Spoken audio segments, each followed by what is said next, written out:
Welcome to India Market Open. It's not very bright and happy across the world, guys. A little bit of selling.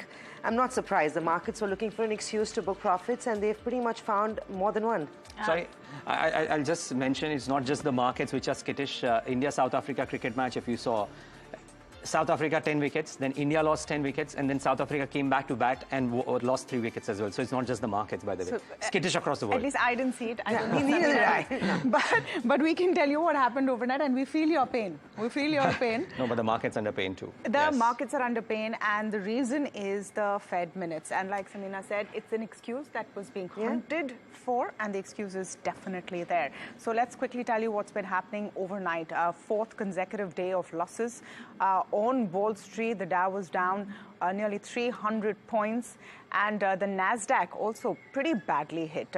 In fact, stocks like Nvidia, Apple, all the big ones feeling the pain completely, and the Fed minutes were definitely an excuse. So a quick context check over here. The bet so far over the last several weeks, especially into the end of 2023 calendar year, was that the Fed would start cutting rates fairly aggressively in this year.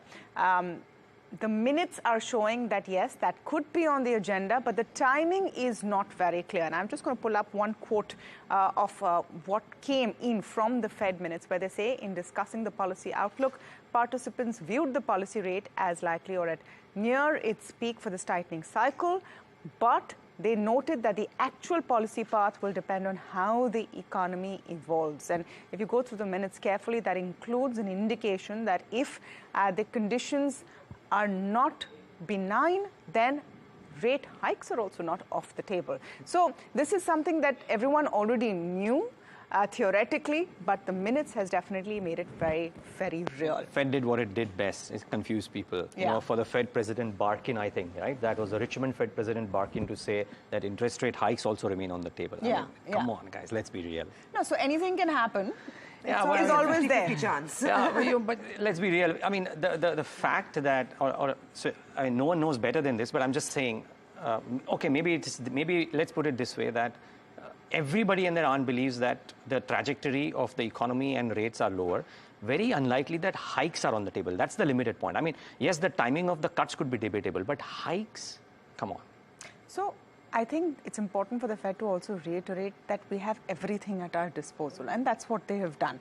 The same Fed minutes also, and that meeting still has that dot plot, which had got everyone so excited, which is indicating, 3/4 of a percentage point in cuts in 2024. So that continues. But let's just take a look at what happened to the U.S. 10-year as a result of this. At one point went above the 4% point and then settled at about 3.92%. But crude is the other factor that is dimming sort of the mood this morning. Quite an aggressive spike, and 2 or 3 reasons. One is the Houthi rebels have continued their attacks unabated. At least 18 global liners have said they will not be using the Red Sea route. A very strong statement from John Kirby saying that, we will defend ourselves as we need to. So now what does that mean? Does that mean a conflagration? That's what the world is going to watch out for. And an OPEC statement which has said that, we're all together to make sure that supplies are squeezed enough to keep the rates up. So all of those things adding to some of the chaos. There's also one oil field where in Libya, there's a shutdown because of protests which have contributed to crude spike. So not great news coming from the crude. Quick look at Asia before I hand it over to Niraj for the domestic trade setup, and that mood prevailing there as well, with a little bit of a downer. Japan leading that fall, down over 1%. Yeah, and just the implied open before I get to the trade setup as well for the GIFT Nifty and what is it indicating. Well, I'll be surprised if this happens, but let's wait and watch, never know. The global week setup, as Tamanna has outlined, will weigh in on our markets. Mid-caps at risk too, and I'll tell you why. One, on the Nifty, I was speaking to a couple of technical experts, and they're saying that the lower high, lower low formation, yet another session on the Nifty, means that there is a bit of a risk-off element continues to prevail. But the thing is, viewers, one, that if you look at the put OI, and options data at times indicates a lot more dependable data, if you will. 21,500 now seems to be the line in the sand, wherein the maximum maximum OI rests 95.44 lakh contracts. Now, this is a key support area. The next highest put OI concentration is at 21,000. So watch out for 21,500 today. And options activity here might well determine the intraday trade for the Nifty. The other small aspect is that if you look at the last 5 days, the Sensex, for example, or the Nifty, but the Sensex has corrected 1.38%. Mid caps and small caps haven't. They've held out. 1.93% up for the mid cap index, 1.64% up for the small cap index. Now, if indeed the Nifty or the Sensex stay volatile with a downward bias, could we see mid caps cracking? Because that will hurt portfolios in a big way. So watch out for that aspect. The only respite, Samina and Tamanna, is that the Nifty PCR, pre-expiry day was at 1.43. It is now at 0.77. So that brings down the elevated risk quite significantly. But this is exactly what I was telling Agam this morning, Niraj. Towards the end of December, you had elevated levels in the PCR. You had an elevated VIX. Markets held out and made new highs. This time around, the data that we are talking about, where PCR is sub 1, VIX is not jumping around. Of course, it's gone up about 35-36% last month. So there's only that much you can go about levels of 14. And the markets are losing some steam. We've made 3 different lows, and we've made lower lows over the last 3 trading days. And I think that is something you want to keep in mind, right? On the 1st of Jan, you made a low of 21,681. On the 2nd of Jan, you made a low of 21,556. And yesterday you made a low of 21,500. Now, if I was a bull on the street, it would be a little concerning to look at the fact that while you've also made higher tops, the lower lows could be a little disconcerting. What we also need is banks and IT to give consistent support. Now, they have not been steady. Yesterday as well in Bank Nifty, while HDFC Bank didn't pull its weight, the smaller PSU banks did quite well. And Bank Nifty recovered about 200 odd points from its day's low, I believe, right? But 47,000 is what you have. You've got Nifty weekly options expiry taking place today. 21,500 becomes a very significant level to watch out for in terms of support. It still remains, I believe, and that's what traders are saying on the street, it's a buy the dip strategy continues to remain. Mid-cap, and I think this is also an interesting theme that's playing out, right? We've consistently talked about how the broader markets are frothy. And when we were setting up trade at the start of this series, we thought the correction, if it had come, would come in the broader markets between mid and small cap. Yeah. Because they've run up, right? They've run up substantially. But the fall is being led by the large cap guys. Broader markets still outperforming. And this is one thing, of course, some of it could be attributed to the Adani stocks in yesterday's day of trade, which gave the broadly, market the some indices support. are up. The last 5 data, the indices are up. So that's the anomaly. I think what is the initial sort of reaction to the business updates? Because some have started trickling in, and we'll talk a bit more about some of the data that is out so far. And that's, I think, the next trigger that's going to be watched very, very carefully. Most certainly. The initial reactions are perhaps not too exuberant with what is being said. Not bad as well. We had the likes of JTL while APL. So it's also diverging trends, right? So it's all very company specific. But I know Niraj just gave me the look like we're running out of time. So I'm going to quickly go through the stocks that I have a couple of counters that I have on my radar. Very quickly, we'll go through this one. Vedanta, no surprises here. Could be a positive flip for the company. The board of directors have agreed on restructuring $3.2 billion of loan that they have. Again, like I said, was on the lines. There's no other way to do this, but significant as well. In terms of output numbers, aluminium output has come in 6% higher year on year. Refined zinc output has come in 4% higher year on year. Whether or not that was an expected lines is what we'll find out when we talk to our analyst over the course of the next few minutes. Bajaj Auto, I'm going to quickly mention this because it is important. They are considering a buyback. The board will meet on the 8th of Jan.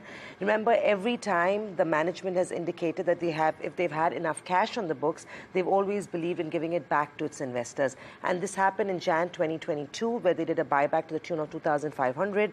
The cash in the book stands at 5,900 crores, which means you are expecting a buyback in the range of 2,500 or even slightly higher. We'll have to wait and see when the management announces the exact size of this buyback. But nevertheless, a huge positive. The stock trades at its life high and has had a substantial rally in 2023. Chambal as well, much smaller, but they've also got a buyback on the cards. They have cash to the tune of, I believe, 590 odd crores. This is the very first time they're doing a buyback, 523 crores to be precise. First time cash in hand, and first time a buyback is expected, much smaller in size, but nevertheless, while we're talking about buybacks, that's worth a mention. Adani Ports, they approved 5,000 crores through NCDs at their board meet yesterday. Some management changes as well. We will talk to you about that in a minute. They've had a redesignation of Gautam Adani's executive chairman up to July 30th, 2027. The board has approved Karan Adani as MD up to 23rd May 2027. They've also appointed Ashwini Gupta as CEO with effect immediately, actually, which is Jan 4, 2024. Quick mention, while Adani Ports is raising funds through an NCD, Saturn Credit Care is also expected to have a meeting later this week, and they are also looking at fundraising through NCD. So very quickly, I took exactly 1 minute, guys, and these are my 3 stocks. I'll leave it to both of you. All right, so kudos for that. But I just want to add the rest of the Adani pack that we will have to keep an eye on after the Supreme Court judgment yesterday. It was significant, and you already saw a fair bit of run-up. But we're going to talk about the impact and also what this means in a bit of details. We have some of the largest, biggest legal voices weighing in on what we've seen yesterday. So more on that a bit later. But definitely, the Adani Group stocks should be on your radar. Some business updates which have come in. IndusInd Bank is one that I will mark out. Their deposits are up 13% year-on-year. Net advances up 20% year-on-year. And CASA ratio is 38.5% as on December 31st versus 42% year-on-year. So we look at what's happening with the entire banking pack. You have Ujjivan as well, which has given its Q3 provisional updates. So their total deposits up 29%. CASA ratio at 25.3 versus 26.2. So a dip there, and disbursements are up 17%. IEX as well has its business update. And remember, IEX had very good volumes last quarter. So the December total electricity volumes are up 8.7% year-on-year. The December overall volume up about 15%, and Q3 overall volume up about 17%. Just a couple of stocks. I wanted to mark out Tata Tech because of an interesting story I saw on VinFast. Remember, VinFast is about 25% of revenues for Tata Technologies, and they're planning a battery plant in southern India in 2024. That's this year. Tata Tech on my radar. And PFC, they've signed an MOU with the Gujarat government for projects worth about 25,000 crores. But I reckon, Niraj, that through the day, business updates will dominate. Sort of a preview of the results season is something that people will look at. Yeah, interesting, right? We have so many result Q3 updates, and then we have the results coming up as well, so you don't know where to react. But just on that IndusInd Bank thing, I thought the Citi note was interesting, Tamanna, so just take a moment there. Yeah.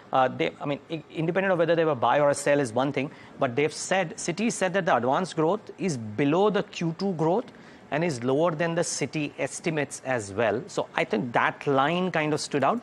The deposit growth of 2.5% QOQ is also slightly lower than the 3 to 4% quarter-on-quarter mark of the last 4 quarters.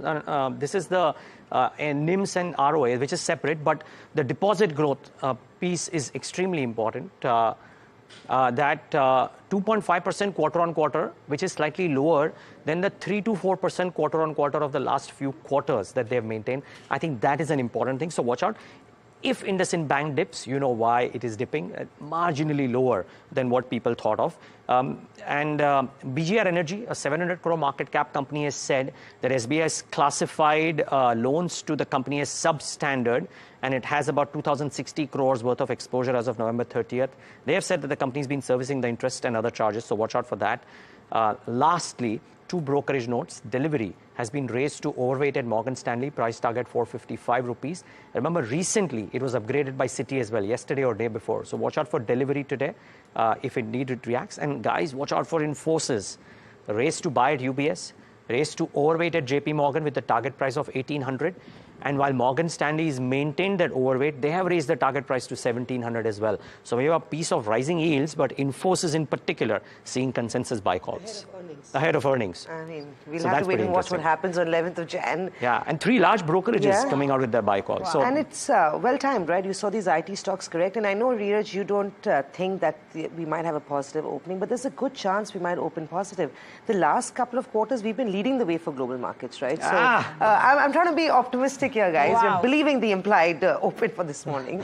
All right. So we'll wait and see. We'll wait and see. But it's a big day, and we need to speak in a bit more detail about those global factors, which we're going to do with Alex on the editor's cut in a bit. And I think, Niraj, we'll speak to some special guests as well. Yeah. So let's go across and take it for this piece, because Tamanna highlighted all the global picture first up. And Alex, that's what we're going to be talking on editor's cut today, isn't it? Absolutely. In fact, let's break this down, right? Because normally you look at the headlines globally on an ongoing basis, and so sometimes you tend to forget about the implications when we're sitting here in India. So what we'll try and do on this slightly different editor's cut is we'll initially talk about some of those headlines, we'll reinforce them, and we'll try to zoom out a little bit and try to understand what the implications are. Let's do it quickly. Okay.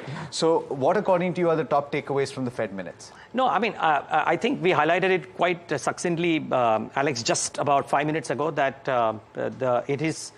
it is more hawkish than what the street would have anticipated, but everything is on the table. I think Tamanna put it up very well, that they have said that we will do whatever we think is required, and all the options are on the table. Okay, and the other thing, of course, is pushing back on expectations that cuts will happen around March. There's no indication of a time. We knew that, of course, but then a lot of people are now pushing it further behind. And there was a lot of volatility, Samina, in the bond yields overnight. It touched 4% on the 10-year. Yeah. It's down back to 3.92%.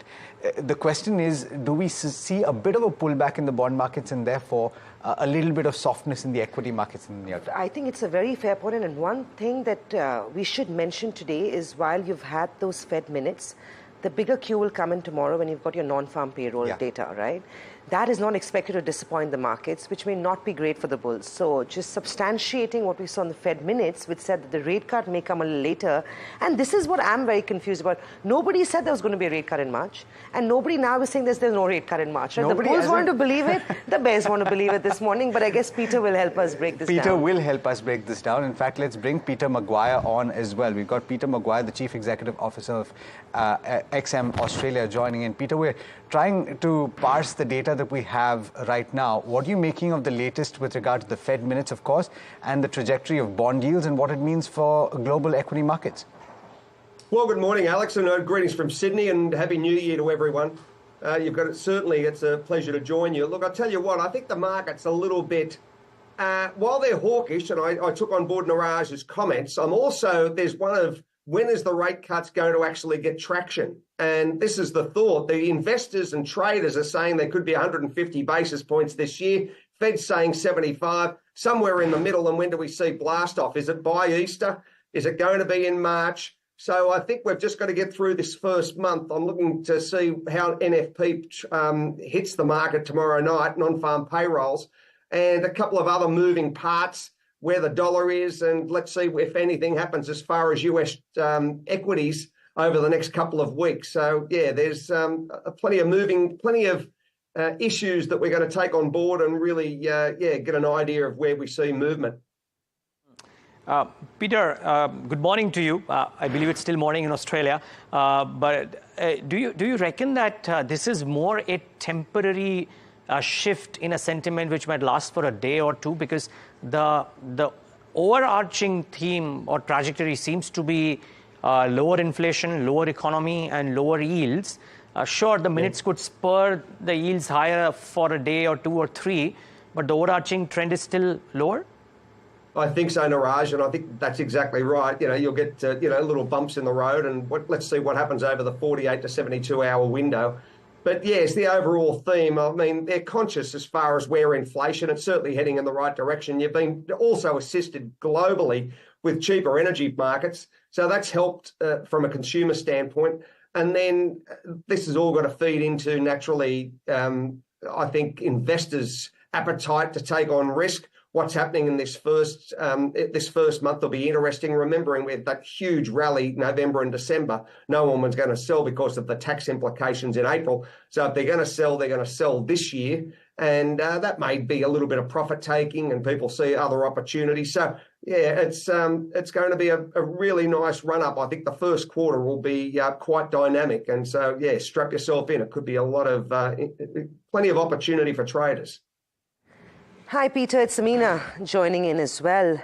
I want to move on to the dollar because that has seen a very sharp gain as well over the last couple of days, close to levels of 102.5, maybe slightly higher. How do you trade the dollar right now? Do you think further gains are on the lines with tension, of course, on the Red Sea, Fed rate cuts not coming as soon as the markets were expecting? How would you play the dollar? Would you consider going long at these levels? Well, I think so, Samina. Lovely to see you. And I feel as though that push to the upside, it's got a little bit further to run because, as you just said, as far as Fed, let's see us, with the sell-off as far as some of the other currencies, there's been a nice really push on from a currency trading perspective over the last couple of days has been very, very strong. So, yes, I think possibly a 103. Let's see if there's any thought as 103.25 in the short run. Maybe by, Tuesday next week, there's every chance it could crank that sort of number out. But, yeah, it's been a dynamic market over the last couple of days, and it hasn't disappointed since Christmas as far as currency trading at all. Absolutely. The last point that we want to talk to you about is crude oil prices. And we've seen that they've not gone up as much as one would expect in a normal situation when you have so much geopolitical tension. And overnight as well, a lot of headlines coming in. The Houthis attacking another container ship. You have the US and its allies talking about repercussions of that. What are you making of the moves in crude right now? Where are we heading? Well, I tell you what, it's been very range-bound. Really, we haven't seen explosive moves. It's had a big move overnight, up a couple of percent. But look, it was pushed down. It's been whipsawing, and it's been very, very choppy. So that needs to be considered. You've got 78.60 for Brent. I'm just looking on my screen, 73.12 for WTI.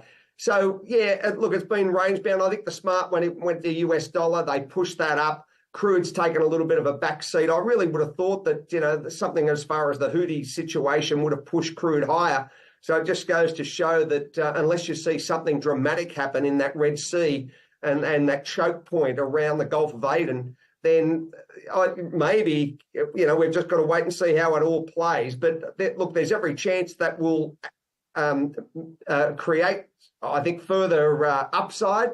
But it just really depends on, geopolitically and whether they contain this or it runs out of control. Much, Peter, for joining in, giving us that perspective. Always a pleasure speaking with you. Niraj, I think what I took mostly from this is that there may be a few bumps in the road, but that structural move is intact. And while you might see a spike now and then in the bond yields, they are heading lower. Somehow, I think today's bigger news is not the Fed, but what's happening in the Red Sea. Remember what happened with Evergrande and what that blockade did. Now, this is unpredictable. And if this, flares up. Flares up, thank you for filling that in for me. But if it flares up, then you never know what happens to cost shipping rates at a point of time when the world economy is looking like coming off. And we've maintained that is the jack in the pack. It is going to be crude, and crude has always played havoc. But also, Niraj, while I know this crisis is putting some pressure, there is still oversupply, and we're going into a seasonally weak quarter for demand. US is producing more than the world likes. Saudi wasn't happy about it. Let's not forget what happened at the OPEC Plus meeting. There was resistance to cut production, and it all seems like I'm not saying one way or the other, but this is going as per script. But Samina, I'm saying back at 80. No, but crude notwithstanding, let's assume crude prices stay stable at here. Just the shipping cost moving up, independent of crude, would be the problem. And 12% of maritime trade, Khalid Khan, who's the Federation of Exports, has said that cost of shipping. So shippers have been logistic companies have been trying to hike prices, but because our supply from India has been low, they've been unable to do it. But now that this is a great opportunity, prices are up anywhere in the 80 to 100% range, and a $1,500 surcharge has been applied on every shipment now going to the Red Sea. Yeah, so we'll try and get some more on that and what that means for Q4 earnings for exporters. Yeah, most certainly. You know, this is an important barometer, and somehow, I don't know, I may be wrong, but I just think that this is probably the bigger headline. The Fed is a passing thing. It's happened today. It'll probably impact for the next 2 days. Let's wait and see what happens next. But let's wrap it up on Editor's Cut for today.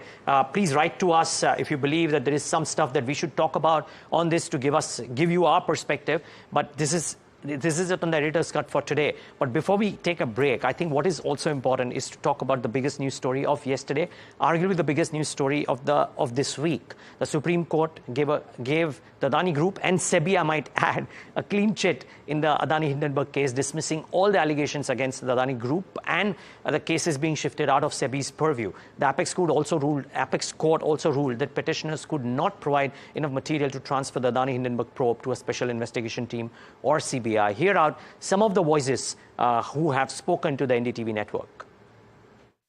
Today's judgment is more than just a vindication of Adani or a vindication of India Inc. as such. It restores the supremacy of two important principles: the rule of law and the separation of powers. Under the rule of law,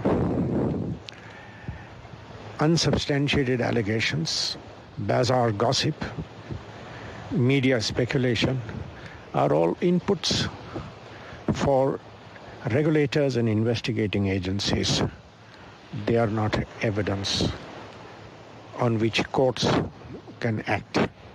Statutory authorities, statutory regulators, investigating agencies must be left free to act, free from intervention by the highest court. There were, as far as SEBI was concerned, 24 investigations against the Adani Group, out of which today 22 are completed, and the Adani Group has succeeded in those investigations. SEBI itself, at the end of those investigations, came to the following conclusions. And this has really nothing to do with what is reported in newspapers and otherwise. So the conclusion is dehorsed that. The conclusion was, and is very clear, one, that the Adani Group did not, as far as SEBI is concerned, one, that the Adani Group did not violate, and no law was violated in the rise of the share prices of the Adani Group. Two, as far as the Adani Group was concerned, no investment laws were violated. Three, as far as the Adani Group is concerned, the requisite information that they gave was adequate and accurate. And four, again, as far as the Adani Group was concerned, they did not violate the minimum public shareholding which was required. The court very clearly says that it does not want to step into a legitimate jurisdiction of a technical regulator, which in this case is SEBI. And this has come again and again, where if you remember, in the imported coal case with ultra mega power plants, the Supreme Court had sent the matter back to the power sector regulator, saying these are technical issues and the Supreme Court should not step into the jurisdiction of an independent regulator. In this case, it happens to be SEBI, unless, and it's an important point the Supreme Court makes, unless the petitioners are able to prove that it violates fundamental rights or any provisions of the Constitution. So therefore, in this case, the Supreme Court is not satisfied that that there are any issues of violation of fundamental rights or constitutional invalidities. All right, that's some other views, of course, that came in on the network. Standard disclaimer, the Adani Group owns NDTV and you are watching NDTV Profit. Time for a quick break. Up next, we'll be joined by Kush Bora with his top derivative strategies. Also, later on in the show, Amar Dev Singh of Angel One on the technicals, as well as Nirav Asher of Latin Manaharal to talk about the fundamentals.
Welcome back. You're watching India Market Open. Let's take a look at the top headlines at this hour. Rate cut chatter fades as Fed minutes sing a different tune. US bond yield spike, rise to close to 4% before losing ground.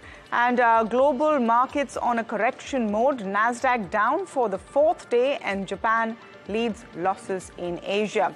Crisis deepens in West Asia as 100 people are killed in a blast near Iran General Qasem Soleimani's tomb. Soleimani was killed by US drone attacks earlier. Oil prices surge over 3% as West Asian crisis and Houthi militant attacks a container ship. And back home, the Nifty and Sensex expected to open on a negative note following global cues. Bajaj Auto goes for a buyback. Board meets next Monday and the stock hits the 7,000 rupee mark. Some of the big stories there. Let's take a quick look at the implied open. So sort of mixed picture emerging there. Though, global cues are showing that we might end up with a muted opening, but perhaps a bit in the positive. We'll have to wait and see. A big factor, though, through the day is also going to be expiry today. I'm going across to Agam. And, that nervousness that we're seeing in the markets overall, are you seeing that in the F&O space as well? Yes, we are, in fact, Tamanna. And I want to start by, looking at the cash markets and FIIs as well as DIIs, both were sellers yesterday on a net basis. That has, in fact, come through when it comes to the index futures too. So for the Nifty, while the underlying declined by around 0.7%, we didn't see any change in open interest. And as far as the Bank Nifty is concerned, we in fact saw further unwinding for the second straight day, where the Bank Nifty saw unwinding to the tune of nearly 12%. That should come up for you on your screen as well. Even as the index declined and came off by, it was largely flattish, marginally in the red, but a lot of positions being taken off. Of course, today we will focus on the weekly options expiry for the Nifty. The range has shifted lower by around 200 odd points. For now, we did see a lot more writing around calls, naturally, considering we saw that weakness coming through as far as the Nifty is concerned. So the 22,000 mark is out of the picture for now, and we are starting to see a lot more build up around the 21,700, 21,800 calls. That should perhaps serve as a little bit of resistance even in today's day of trade, considering we were just above 21,500 yesterday in terms of the closing price. Naturally, on the lower end, we're starting to see a lot more traction around 21,300, 21,400 puts. Let's bring up the open interest distribution as well, and that will give you a better picture. As I've suggested, max OI in the calls now at 21,700. And on the lower end, we are not looking at too much, a change as far as puts are concerned. In fact, not too much activity either. The question a lot of investors and traders will ask is that if we do open, or if in opening trade we do see the Nifty go below the mark of 21,500, can that lead to further unwinding, and can that further unwinding lead to more weakness? That is something that we're going to have to wait and watch for. The GIFT Nifty, of course, is indicating a positive opening, but on the other hand, there has been selling pressure as far as your FIIs and DIs are concerned. Remember that FIIs have also reduced their overall long positioning from 68% to 66% at the moment. Let's talk about stocks then, and that's where we are seeing some more positive cues. So Alchem Laboratories, Bajaj Auto, Crompton Greaves, Concor, all seeing fresh longs coming through, save for something like a Nalco, which saw fresh shorts. Besides that, we also saw about a short covering for the likes of Coromandel, PVR, Inox, ITC, along with ONGC. SAIL as the only one with longs unwinding coming through. So it was a mixed day of trade. It was a relatively volatile day of trade as well, if you can call it that, because we saw some weakness coming through yesterday. And eventually, with the outcome of the Adani Hindenburg case from the Supreme Court, we saw a little bit of a recovery. And eventually, once again, we started seeing a moderation in prices. The question is, what do you do with these data, and where do we grow from here? How would you perhaps place your bets over the course of, today as well as the next few days? We have Kush Bohra of kushbohra.com joining us on the show right now. Kush, good morning, and thank you so much for joining in. How are you assessing the markets at the moment, and how are you playing the benchmarks? Hi, Agam. First, a very good morning to you, the entire team, and all the viewers. If I can just take a minute and explain the broader setup that we are seeing. Everyone's been sounding very pessimistic about, how Jan is perhaps going to be a weakish month, and then it started out on that note. But I just want to point out a quick, interesting fact. The last few years, January, before actually ending lower, has actually crossed December highs and then slipped. So that's typically what we call a suckers rally. Now, that's not happened. On cue, January has started on a weakish note. Now, that tells me that, perhaps, just perhaps this time it's a little different. Now, what do I mean by that? As you just mentioned right now, that the FIs are already piling on shorts. That's not such a bad thing. Once the short covering happens, plus fresh money starts to come in, the indices could move higher. Now, could Jan, spring a positive surprise and end, in the green? There is a possibility now setting up for that. But at the very least, what I see is that, this is setting up to be a brilliant, Feb and March, where, we could perhaps see we could see new high levels on the indices. That is the broader view that we're starting to make, based on the last couple of days move on the indices. Closer to home, what's the expectation today? Well, yeah, the bank nifty was the weaker of the two indices, for the last couple of days. Yesterday, we saw that downslide, I could say halt, largely on account of the weekly, options contract expiry. Now, that could perhaps play out on Nifty as well, because 21,500 has a fairly decent put base. Of course, not as big as the call basis, but if we sustain above that level for a while, then 21,500 just might be held. If we slip below that for a while, not by much, then there could be a short covering rally that will play out on the Nifty as well today. In the near term, or rather just for today, 21,500, give or take 50 points, is where the Nifty could perhaps end. So that's the view. On the broader side, if this downslide continues, 21,200 is where we see the Nifty arresting this fall before we make any kind of a meaningful rebound. Right. So, Kush, you're buying calls on the bank Nifty, if I'm not mistaken? We are, because the kind of strength that was displayed yesterday, around the 20-day moving average, we slipped below it on a daily basis, but we closed above it. Plus, there is some put base that is also being seen at 47,500. So we're slightly optimistic that, this rebound could perhaps play out, if not at least the short covering could play out for a day or two. Bank Nifty, 48,000 call option for the 10th January expiry is what we've got on our radar. 325, 375 are the targets that we're looking at, and 225 is where I would place my stop loss. Right. And remember, the convexity plays in favor of the strategy that Kush is recommending right now, because, we're not at 48,000. We're slightly away from that level. If we do, in fact, see the Bank Nifty will move towards 48,000, when there is a little bit of an elliptical move out there, considering your long options. Of course, what doesn't play in your favor when you're going long on calls is the time decay. But considering we are in the early stages of the January expiry, of course, there won't be as much time decay. But of course, Kush is also playing for the 10th January expiry. That is the upcoming week's expiry. And that's where time decay could just be a little bit more important. That said, a quick up move will cancel out all that, and will be for this particular strategy, that is a risk element that will play out against you. But on the other hand, a quick move will play in your favor. Kush, on the other hand, you also have a view on Siemens. Can you take us through that strategy as well?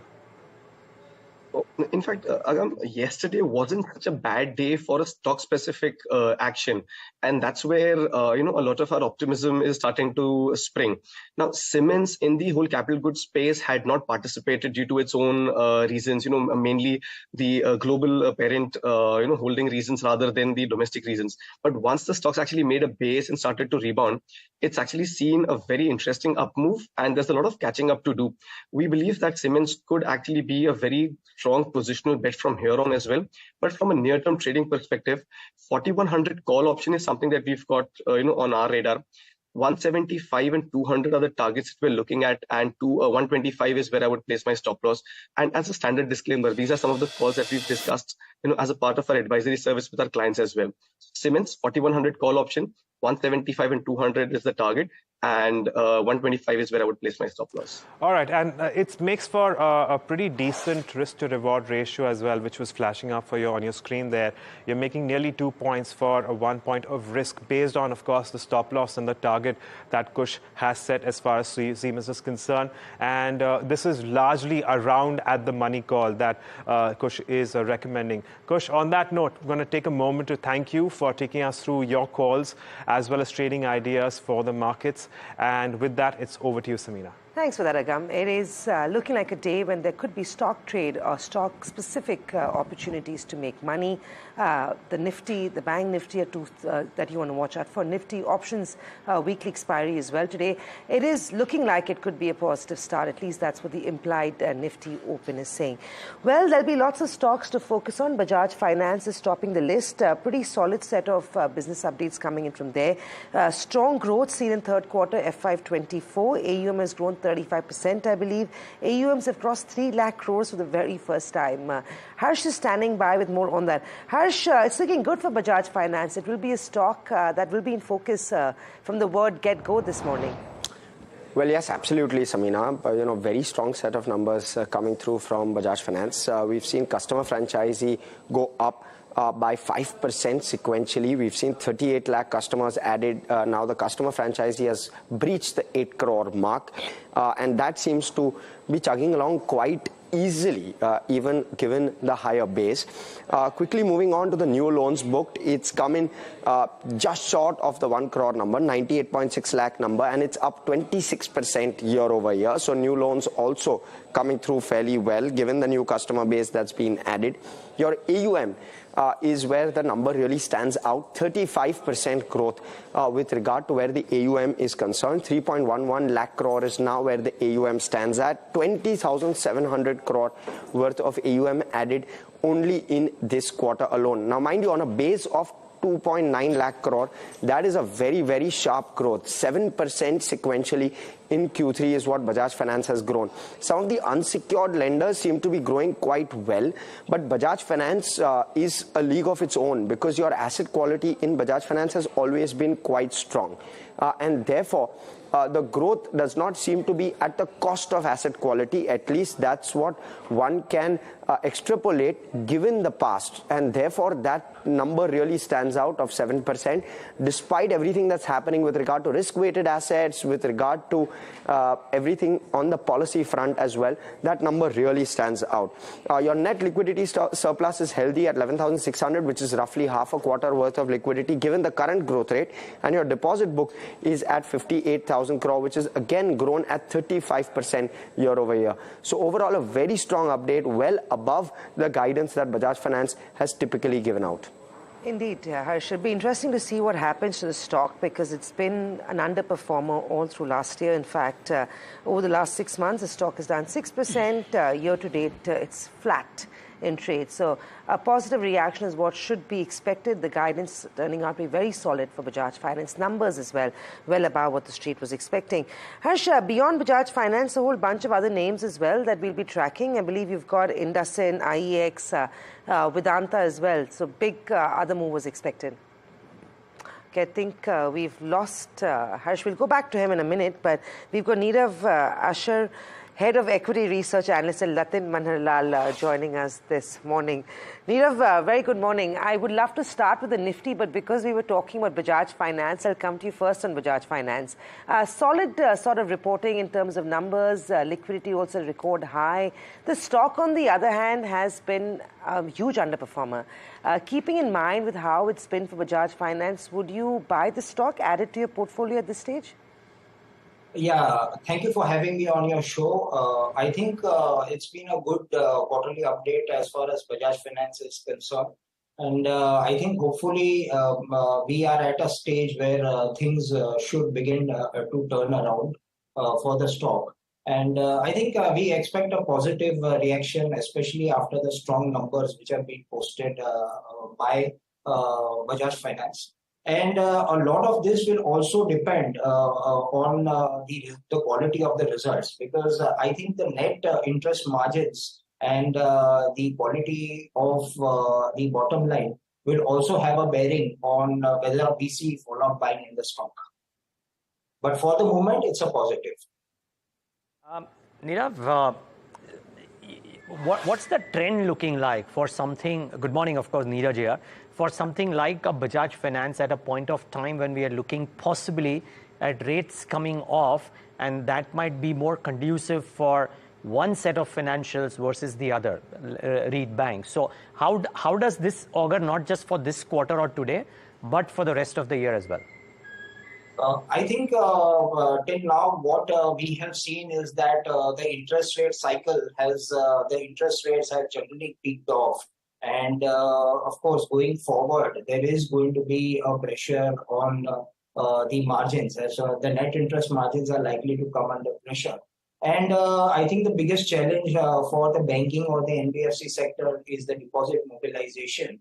And what time lag is there, because of the time lag effect, I think there could be a temporary pressure on the margins. That's what has been the general impression in the markets. But I think the bigger players like Bajaj Finance should be able to tide over this. And I think in the next couple of quarters, we should see much better performances as far as the margin trajectory goes.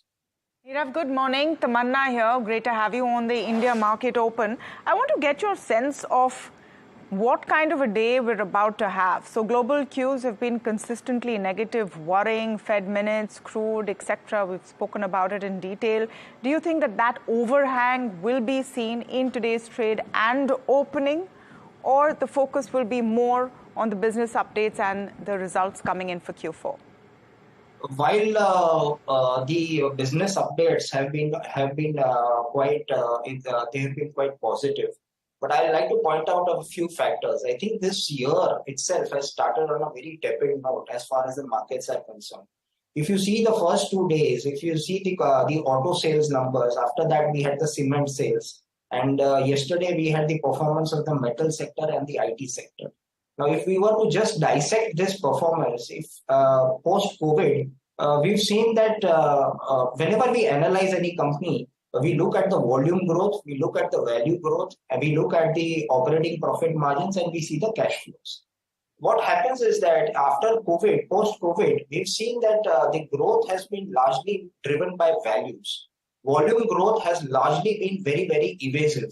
And it continues to remain evasive as far as a lot of sectors and a lot of companies are concerned.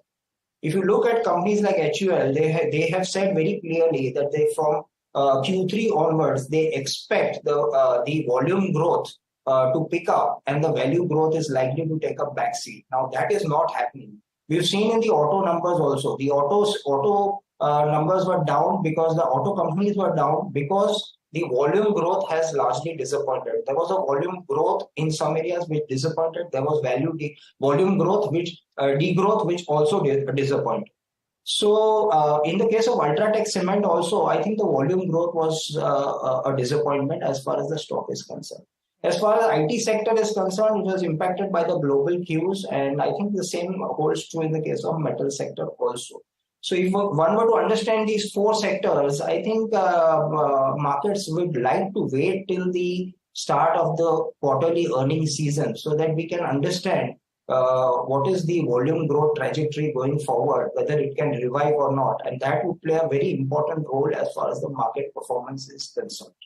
Fair point. So are those promises being delivered upon is what we'll look out for. Nirav, just stay on with us. Harsh is back, and there have been a slew of business updates in the financial space this morning, IndusInd among them. Harsh, what's on your radar? Well, yes. Again, very strong growth numbers clocked by an IndusInd and Ujjivan Small Finance. We also saw AU Small Finance numbers come out in terms of their Q3 provisional numbers. Let me first take you through Ujjivan. Advances up 27%, deposits up 29% year over year. Now, again, this is one of the very few banks where deposits have outstripped, in terms of growth, have outstripped advances. And that's, again, a positive because your loan-to-deposit ratio has actually gotten lower, which in this environment is definitely a positive. So one to look out for. CASA ratio is falling. No real surprise there for Ujjivan, largely due to the fact that there's a shift to term deposits which is happening across the industry. So that's one counter to look out for. Of course, the merger is also on the anvil, so that one is an interesting one to look out for. IndusInd Bank, well, deposit growth 13%, advances growth 20%. Now, advance is slightly lower than what the markets were penciling in, but it's within the guided band of 18 to 23%, which IndusInd has given out. And the deposit growth slightly tepid. Your loan to deposit ratio is now breached 88.5%. So that's something that IndusInd will keep their mind out on as to how to pick up on the deposit side of things. IEX, well, decent set of numbers, 17% on overall volume in Q3. December overall volume at 15% growth. December electricity volume is up by roughly 9%. That one will be in focus as well. Let's quickly talk about AU before I go to Vedanta, because Vedanta is a big one. Cross advances for AU up 20%. Deposits up 31%. Again, one of the very few which has really outstripped in terms of deposits versus advances growth. And your CASA has taken or fallen slightly, but otherwise it looks like a solid set from AU. Of course, the growth number is slightly lower given the lower base that AU has. Lastly, I want to cover Vedanta as well. Aluminium output is up 6% year over year. Zinc output is actually down, so Hindustan Zinc may see a bit of that impact, 4% lower year over year. Oil and gas also down 15% year over year. But the important piece here is the debt restructuring which Vedanta has announced. They've announced that most of the bondholders have agreed, rather 95% plus of bondholders holding maturity of 2024, 25 and 26 bonds have agreed to the restructuring. Of course, terms yet to be decided, but that's a big positive. And they've also intimated exchanges of approval of a 3,400 crore NCD issuance. And therefore, some of the debt that was due and that overhang on the stock may slowly start to go away. So keep your eye out on Vedanta as well. Right, that's quite a list, and we'll come to all of our experts on those as well. But I want to welcome Amar Dev Singh, head advisor at Angel One, to the show right now. Good morning, Amar. Tamanna here. Great to have you on the show. Let's start with levels. With the kind of, we've not had a great start to 2024 thus far. Do you see that weakness persisting, and do you see the resistance hitting at 21,600 for the Nifty? Yeah, very good morning, and thank you for having me on the show. So, a correction is part of any healthy bull market, and that's what we are witnessing. And also, what we saw was a spectacular rally. So now, I think it's good that we're having some correction because what happens is that there are different types of market participants. So those who have the different risk-reward ratios, different holding period horizons. So from that perspective, we were expecting that there would be some correction, and yeah, it's a I would say not a very big correction as of date. It's hardly, if you look at this week, it's 1% or so. So yeah, we could see some further correction because on the options data we see that there has been short built up and earlier long unwinding was happening. So that tells me that there could be further some sort of selling happening. On the downside, we've got some very strong support initially coming at around 21,300, 350 zone. That's a zone of support, roughly around 150, 200 points from here. And also what I see is that till the time we don't see it taking out its recent high, so 21,770, 21,800. So that is going to act as a zone of resistance. On the daily charts, we've seen a tapering off of the momentum. So that tells me that means it would be more from a trading perspective, but the intermediate long-term trend, they remain extremely strong and positive. So that is there. But having said that, I would say one needs to be slightly on the cautious and wait for the levels. That gives an opportunity for trading because, as I said, the OI data also is pointing that there's some short build-up happening in the system. And the other thing is that some of the heavyweights, the good part is the heavyweights have been really strong. We did witness some correction in the heavyweights like Reliance and all that, but apart from that, having said that, I would say most of the heavyweights are still very strong and firm. So any pullback can be used as a buying opportunity. We were not seeing a trend change as of now. Okay. But yeah, important advice, wait for the markets to stabilize. It'll be important to understand from Amar at 9:15, what is he doing? Or maybe at 9:19 once the market stabilize. But stay on, gentlemen. Take a quick break. Come back with the pre-open session.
back with India Market Open. The GIFT Nifty implied open suggests a start which is not too bad. Let's wait and watch how it shapes up. But we have about 2 minutes left. Amar, can I actually come to you first? In about a minute and a half, can you give us your stock recommendations that you have for us this morning? Yeah, sure. So the first is from the banking space, and that is Axis Bank. So Axis Bank has been, I would say, delivered extremely strong returns, and it continues to remain strong and firm. However, on the daily charts, we are seeing some sort of consolidation, but it's at very crucial and important support zones with the long-term trend remaining intact. So any pullback in the stock towards 1,080, 1,085 can be used as a buying opportunity with a stop loss below 1,040 and a target of 1,125 on the upside. And the second stock to look at is Biocon. This is one stock which has really underperformed if you look at going by how the markets have performed. But over the last few trading sessions, the stock has really rallied. This week itself, the stock is up by 13%. And we've seen some significant increase in volumes over the last couple of trading sessions. So that tells me that the trend definitely has changed for the stock, and the stock is gaining further momentum. So any pullback in the stock at around 275, 277, that can be used as a buying opportunity with a stop loss of 253 and a target of 315 on the upside. Okay, so this is the Biocon is the other one, and a big spurt in trade yesterday for Biocon. And I must say, at some point of time on the show, we'll talk with Nirav about pharma as well, because that's been that one standout pack in trade. So that's something to be watched out for. 42 seconds. Actually, we can do that right now while we wait for the pre-open rates. And Amar, thanks for those ideas. Nirav, what within pharmaceuticals are you guys at Latin Manharlal telling your clients to log into, and why? I think we feel that the pharma is likely to emerge as the dark horse as far as this year is concerned. And we've seen a lot of stocks on the comeback trail. I think the market conditions have been conducive. The domestic markets continue to perform well. There has been a kind of a stabilization as far as the US markets are concerned. The regulatory headwinds which were impacting the sector have also kind of receded. And there is a kind of stability which is there in the pharma sector. I think exports have also begun to look up again. Domestic markets have been performing well. There is price stability across the board. And that I think overall that augurs extremely well for the sector. If you look at our top pick, I think we've been recommending Cipla. We have a buy recommendation on Cipla from 1,186 with a target of 1,444. This has been our prime pick as far as the pharma sector is concerned. Apart from that, we also and we have been recommending Lupin, Glenmark Pharma, and certain other stocks to our clients. As far as this sector is concerned, a lot of things are happening in the background also. We are seeing a lot of private equity money which is coming into a lot of entities which are acquiring small practices across the board with an intention to consolidate the entire practices and go in for listing over the next 4 years. So I think in eye care, we are recommending at a small stock called Dr. Agarwal Eye Care, which has been doing a lot of consolidation work in the eye care business. So these are also some of the ideas which we have been looking at and recommending to our clients. Reopen is indicating to a positive start. So about 0.3% higher is what we have, largely in line with what the implied Nifty from GIFT Nifty was indicating to. 75 points higher, closer to 21,600.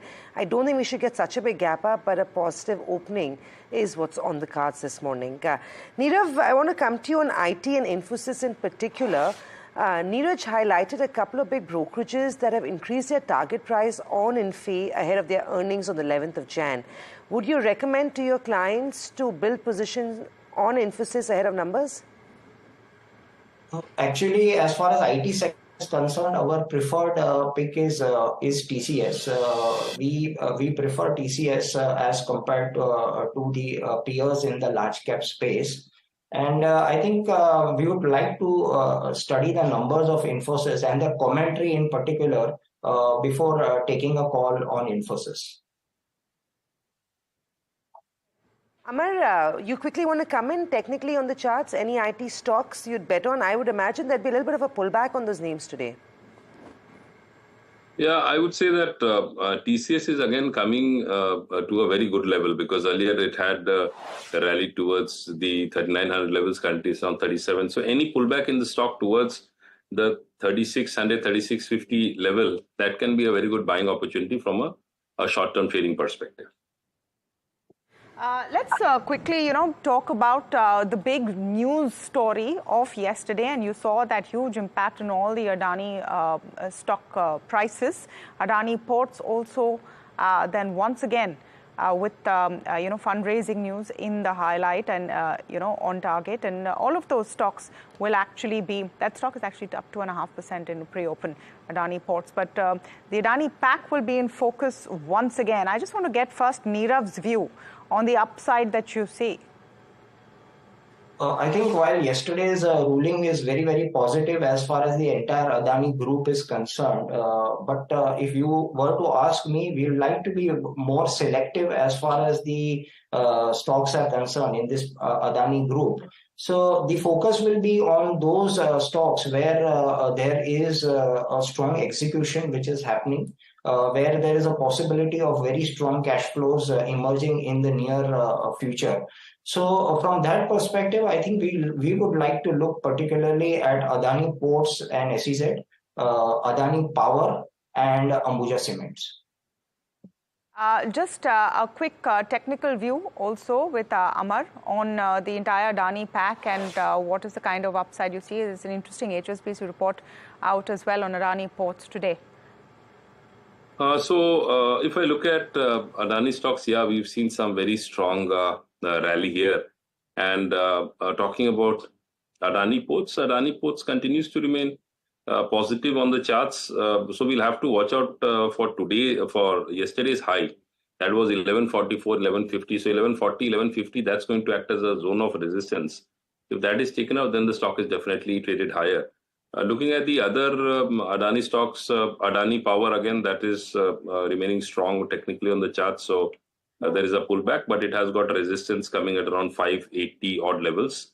And talking about Adani Enterprises, so this is one stock which is, I would say, comparatively not as strong as compared to what we are seeing in Adani Power or Adani Ports for that matter. So this HSBC report specifically has set a target price of 1250 for ports and sees about a 15-16% upside. And very clearly, the broad line is that now the focus is shifted from governance to performance because the Supreme Court verdict has sort of put that overhang behind the group company. Standard disclosures here, of course, that the channel that you're watching is owned by AMG Media and is part of the Adani Group. Stay on with us, Nirav and Amar. I'm just going across quickly to Anushi, who's joining us with more stocks which are buzzing this morning. Yes, Anushi. Morning, Tamanna. So I come to you with 3 stocks. I'll start off with Power Finance Corporation first, which has signed a MOU with of worth rupees 25,000 crore with Gujarat government. Now, with this, PFC will provide financial backing for generation, transmission, and distribution projects, and will collaborate to facilitate long-term debt and other critical funding necessities. Again, with this collaboration in place, it is creating about 10,000 employment opportunities in the state of Gujarat. If you look at the stock performance, it was one of the multi-bagger stock in the mid-cap category last year, recording about 219% growth. Now, moving on to Adani Board, the company's board has approved to raise about 5,000 crores via bonds. Just a quick mention here, another company that is considering raising funds is Satin Credit Care on 8th of January. So coming back to Adani Port, along with the fundraise, there's management update as well, wherein Gautam Adani has been redesignated as the executive chairman, while board has approved Karan Adani as the managing director up to May 2027 term. Now, just again on Adani, the company had revised its volume guidance for the FY24 year to 400 million metric tons compared to about 370 to 390 million metric ton range that they had provided earlier. And coming on to our final stock is Chambal Fertilizers and Chemicals, which is considering a buyback on 8th of January. But just to look at the balance sheet of the company right now holds about a cash of rupees 525 crore. And if you look at the net worth and distributed in the 10% and 25% range, 10% net worth stands at about 763 crores, while the 25% net worth stands at about 1,900 crores. The stock, if you look at the performance, has been up about 22% in the past year itself. So these are the 3 stocks that you should be watching out for today. This is extensive. Thank you, Anushi. 3 stocks which Anushi has highlighted. You've got Power Finance, Adani Ports, and Chambal Fertilizers. But I think what's also catching our attention, and Niraj pointed this out, is look at the numbers, the business update coming in from Angel One. In line, the markets have surged. Participation has surged, and that explains why Angel One's number of clients has actually gone up 60-odd%. It should come up on your screen in a minute, but we will. There you go. The stock in pre-open is up 3.5%. It is going to see a big move if they've grown business by nearly 60% year on year. It is also a precursor of what we can expect from the other guys. So an IFL, a JM might be reporting very similar numbers on back of what I'm seeing with Angel One's business update. Sadly, we can't ask Amar Dev about Angel One, but how do you feel about this? How do you feel about this? No, Latin Mannaral might also be having great business. But Samina, the point is Angel One, aside of other things, I'm sure, is also moved a handle a bit on becoming in the wealth management piece, because they now there's mutual fund business for HNI clients. I think they do PMS as well. So that increases the margin in that stickiness per customer as well, which could be great. If you look at how banking has played out, or the non-lending has played out, we started with iBanking, which was the hottest space. So you saw companies like the likes of a JM and IFL all going into that. Then you had the AMC business, which became a very sweet spot when you were playing the non-lending space. But I think from what everyone is saying, it is the wealth advisory pack that is going to create significant value for some of these companies. And you look at some of those numbers in the rounds, I think a lot of these wealth companies are being valued at 8 to 10x. It's almost like a tech company, to be honest, right? And Angel is not. And hence the point, because Anand Rathi Wealth... gap which will catch up. Yeah, Anand Rathi Wealth, with the kind of numbers that it is trading at a far significantly higher valuation multiple than Angel One. And just to the point that you were making, Samina, about how this is also reflecting the democratization of stock market investment and what we've been seeing in the last few years, and that jump up in the last year when markets were having a phenomenal year is interesting. The question always is, will the people who've come in more recently stick on if the tide turns? I would imagine that. I would imagine stay. so. Yeah. I mean, they should. There's no reason they should. why. Ideally, they should. It's once you go to the market, you never go back. That's really the truth. Nirav, you want to come on this? How's business for you? Business has been moderately good. Are you underplaying this? Yeah, I think markets have been fickle in the past, but of late I think it's been quite good, and I think things can only look much better from here going forward. I just want to quickly come in on some of these, non-lending businesses. I know I put you in the spot by asking you how's work for you, but what would you do? Wealth is really the way a lot of these businesses are going. I've recently heard about how Bajaj Capital as well has carved out a global wealth arm for itself. You have the likes of an Angel One, like Niraj mentioned, IFL, JM. I believe there is some, there is stuff happening on these fronts. How would you approach some of these businesses in IFL, Angel One, 360, 360, JM for that matter, on Anand Rathi as well, actually, even though I know it's expensive?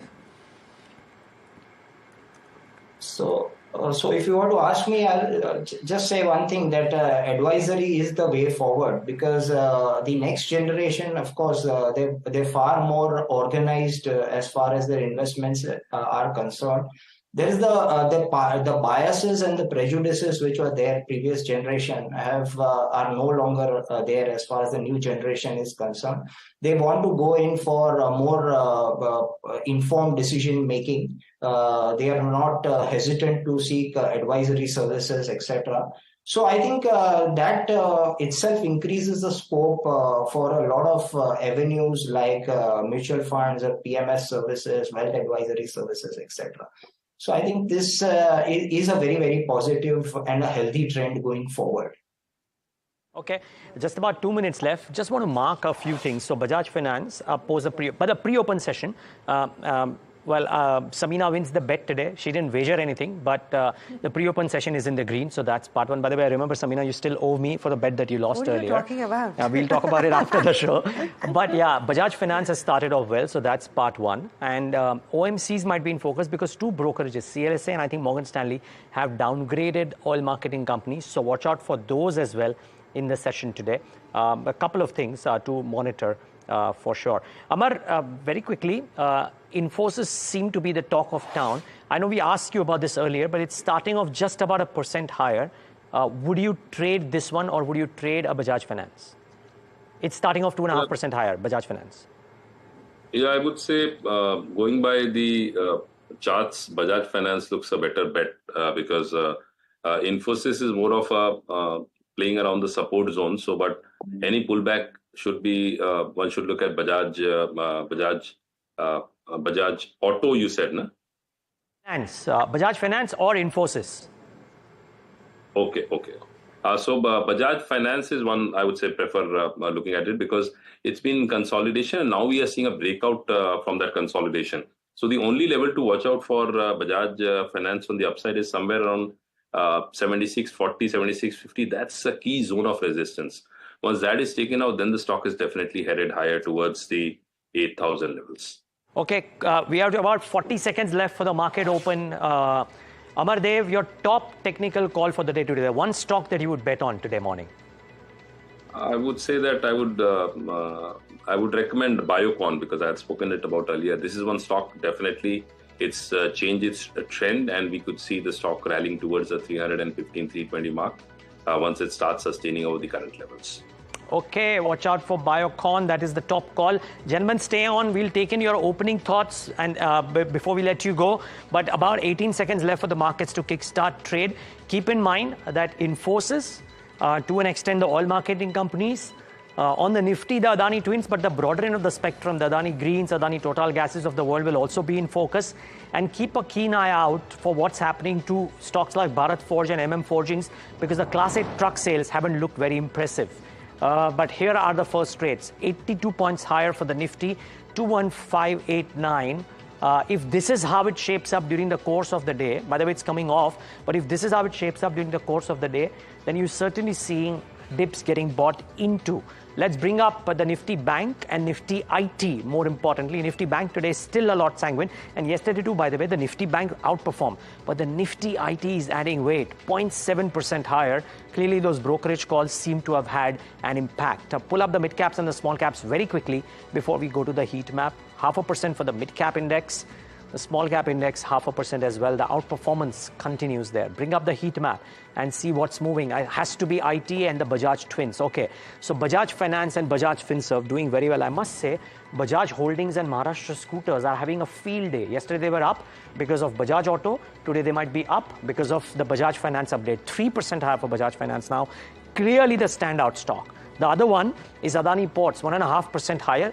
Carrying on from yesterday, I would say, but maybe the HSBC note also adds a bit of flavor. And Infosys, about 1.5% too. So there is merit there. By the way, JP Morgan has upgraded Tata Motors to a target price of 930. So the stock that doubled in 2023 continues on its merry ways as well. That's amongst the top 3 gainers now on the index. So the top 5 on the index all have reason for gaining the way they have today. That's the great news.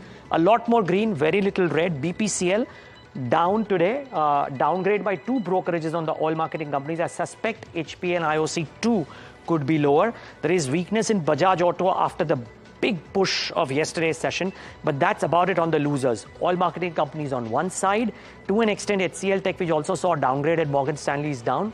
But the winners, the Bajaj twins, Adani Port now up 2%, Infosys and Tata Motors. Good, solid start for the markets. Tamanna, how are the broader end of the spectrum looking? Also looking positive, So, you know, the global cues not having such a negative impact as could have been expected. Perhaps, as Samina says, that India is definitely leading the way. Let's take a look at the entire Adani pack. And I know we talked about Adani Ports as well.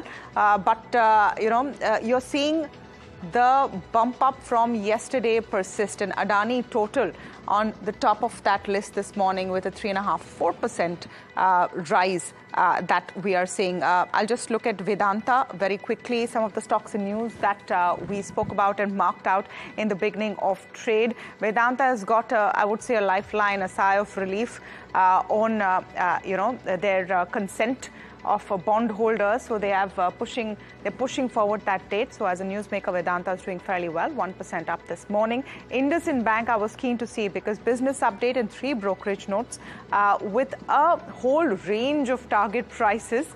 Jeffrey is the most positive of all on them, but yeah, the stock moving okay, not too much. So we'll have to wait and see how those business updates really pair out. LIC, one more that I will pull up. They've got GST and tax penalty demands from 4 states actually, Tamil Nadu, Uttarakhand, Gujarat as well. Total of 667 crore rupees.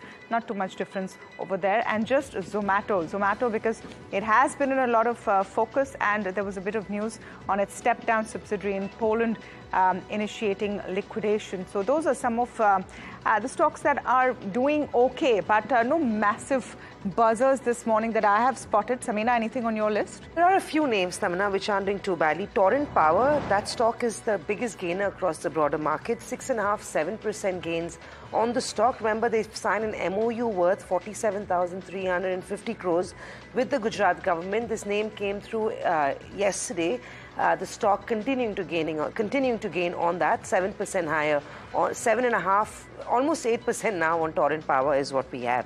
Ujjivan Small Finance, they've said that they're focusing on growing the secured portfolio with the highest ever quarterly disbursement in the affordable housing segment. Now, they're playing a high growth segment. The stock reacting well to that update coming from Ujjivan Small Finance Bank. The stock is up 5% as we speak. Bajaj Finance, those numbers were fantastic for the quarter. Markets giving it a thumbs up if it wasn't Bajaj Auto yesterday. Remember, the other reason that's also driving the Bajaj counters higher, which was in the news yesterday, but still the euphoria continues, is the buyback that the company is going to do. On back of that, all your Bajaj names are up and about. Bajaj Finance only aiding those gains after posting stellar numbers. Apart from that, you've got Adani Total that continues to look good. Angel One on one of its best ever quarters. They've added 60% increase in their client base year on year.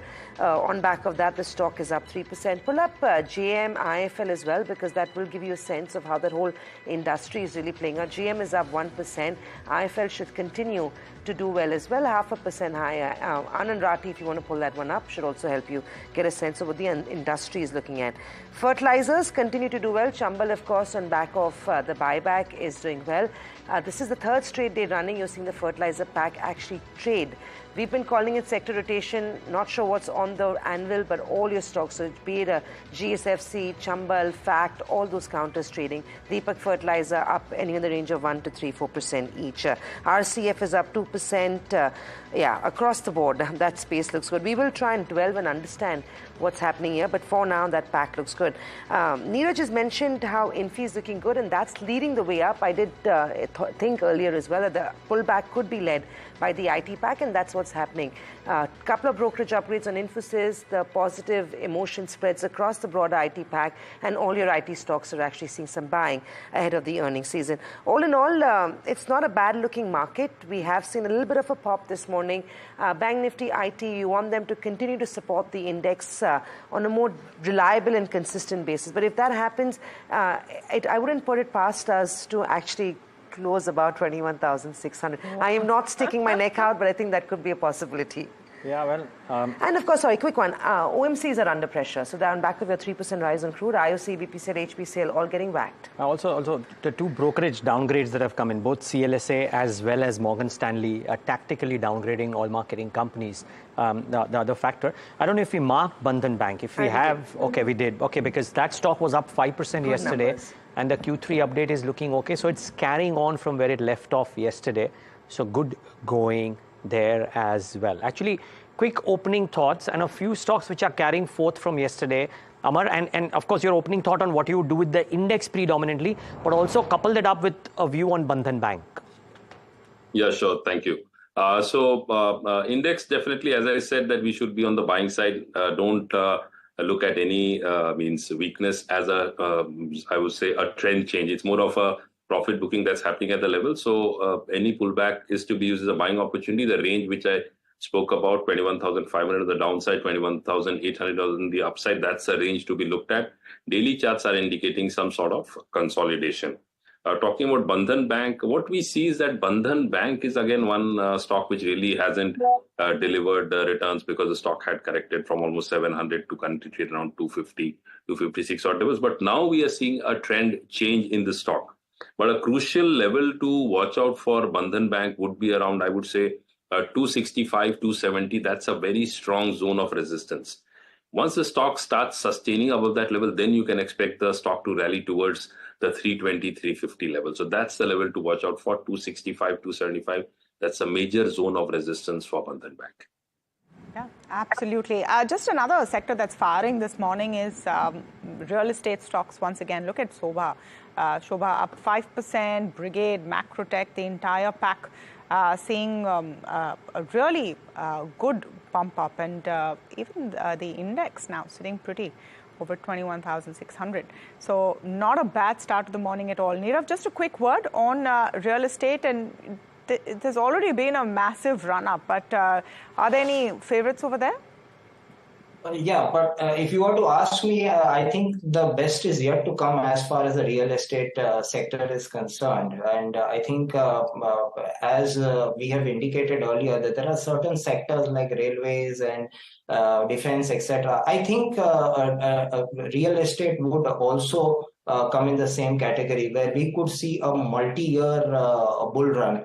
This is on account of the fact that preferences have been changing, the customers have become more demanding, and there is a lot of corporatization which has taken place in the sector, a lot of things being streamlined, etc. So a lot of stocks which look very, very good, especially the likes of Godrej Properties, DLF, which has made a very, very strong comeback, Century Textiles, etc. So the list is quite big. In the smaller space, we like Man Infra Construction, we like Ajmera Realty, etc. So I think real estate is a very, very exciting space going forward. Fertilizers, anything happening there? Last 3 days, there's been a lot of buying and on good volumes in the fertilizer pack. Of course, today is Chambal Fertilizers, but from your RCF, FAG, GCFC, Chambal, all those counters are up 10, 12, actually no, maybe 15, 20% in the last 3 days. Would you buy this tactically? Not at the moment. I think we would like to wait and watch, at least for the quarterly results and the commentary from the companies. Not at the moment. Okay, so that's the view from Nirav on that bucket. The other aspect, I wonder if Bharat Forge and MM Forgings, etc., have started off lower because the updates, the truck sales haven't been that great. The Class 8 truck sales are, I think, at some 40-month low or thereabouts. Not so much for MM Forgings, but Bharat Forge certainly starting off lower. Ramkrishna Forgings is the other one that should come up on your screen as well, because that's the other one that supplies in that US market.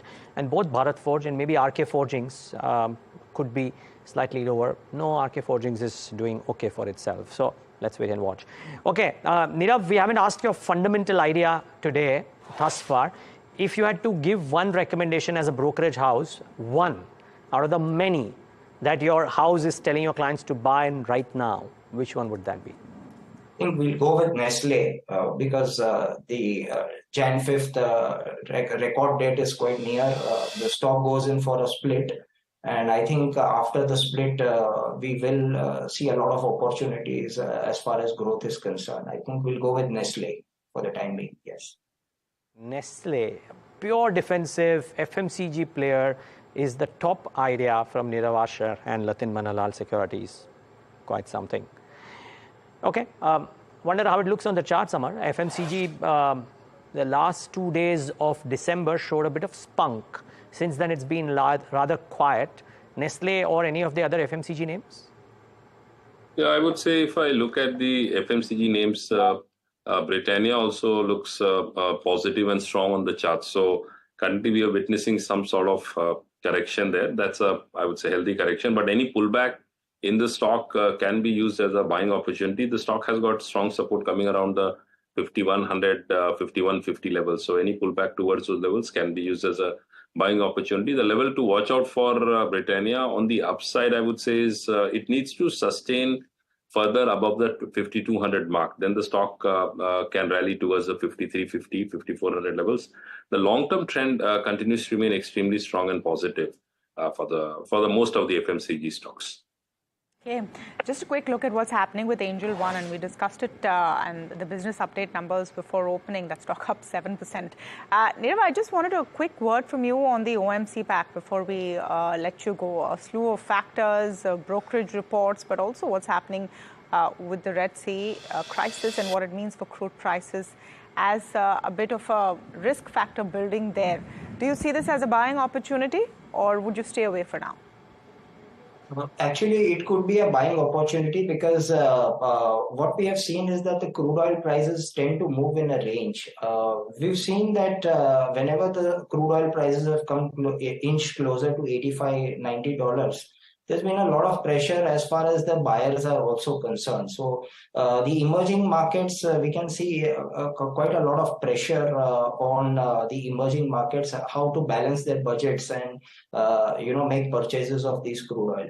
So I think the crude oil is best. It tends to find its equilibrium when it is in the range of $75 to $80. So I think going forward, we should see the prices again inch downwards towards $75, and that equilibrium, if it is sustained, I think it augurs very well as far as the oil marketing companies are concerned. So I think one should start buying into the OMCs at lower levels. Thank you so much for that, Nirav and Amar, today on a market that's looking not bad at all on opening, so bucking global trends in a sense, I would say. But we'll take a very short break. On the other side, we have a fantastic interview coming up. Habil Khorakiwala, founder and chairman at Walkart, will be joining us, so stay tuned.